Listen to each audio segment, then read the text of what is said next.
Bed bugs, Cimex lectularius, these are more of a concern. They don't transmit infections, but they are an absolute menace for anybody living with them in their house.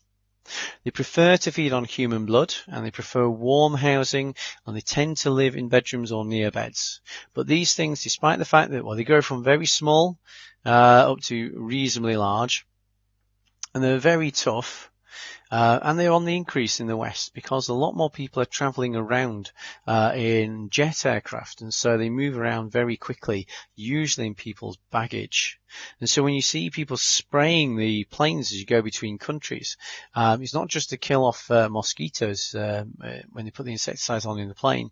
It's also to try to keep any bed bugs at bay that might have come in on the passengers. So you see an example of one of the adult instars. And so insects have a series of instars because they have an external skeleton. So their skeleton is one size once it's formed.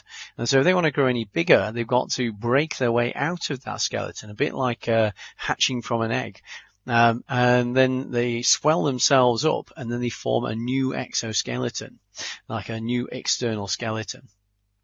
And so that's how insects grow larger. And so each instar is a different sized skeleton which the insect grows. So some will have, some will have multiple instars. Some may only have a couple of instar stages as they grow from very small up to adult size. So the young are 1 to 3 millimeters, maybe even 4 millimeters wide, but the adults are about 10 millimeters wide. There's several instars, and they need to feed very regularly. And typically you'll get patterns of bites, which are extremely itchy, much itchier than a midge or a mosquito bite. And the irritation from those bites is what causes the problems. You'll almost never see them if you get an infestation because they are about 1 millimeter thick. They only grow up to 3 millimeters when fed. And so they're very easy for them to tuck themselves in behind light switches, skirting boards, between the pages of books I've seen, and in all the little nooks and crannies in your bed frame, clothing, drawers, you name it. And so once you've got them, they're a real nuisance. The only way I suggest to get rid of them once you've got them is if you're aware that you've been somewhere with an infestation, then before you enter your house, take all of your clothes off, put them into a bin liner, including your underwear just inside the front door, including your shoes, and then take that and any bags you are carrying with you, chuck the lot inside the washing machine on a 60-degree wash and run it all for a cycle. The shoes do mostly survive.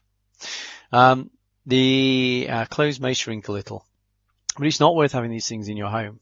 If you do get them, then a knockdown insecticide, these residual insecticides, is the main way of treating them. And because their eggs will last 6 months, you need to do 2 treatments over a 6-month period. And really, and this is what they do in hotels, what you should do if you're treating them is you need to treat one room in any direction from where the source of the infestation is. And you should really be thinking about taking off the front of the electrical sockets, prizing off the surrounds of doors, etc., etc. But as long as every surface is covered, as soon as they exit their hiding place, you should kill them because the insecticide remains on the surfaces.